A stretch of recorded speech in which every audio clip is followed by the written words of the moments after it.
am Alex Topas, owner of Permanor Hotel Incorporated. When I started using GTO in our standby generator, we noticed that the sound of the generator reduces by almost 70%.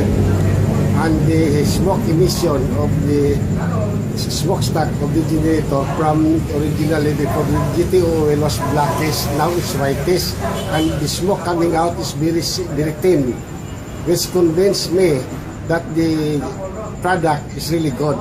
Not only in our generator, standby generator here, but also in our cars, which we have been using this for almost a year now, and we have really experienced a lot of savings every time we change the oil.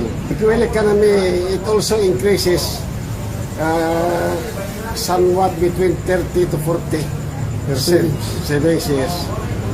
So with that, I would recommend really the use of GTO, because not only for its savings but also being friendly, user friendly, or we can say environmental friendly.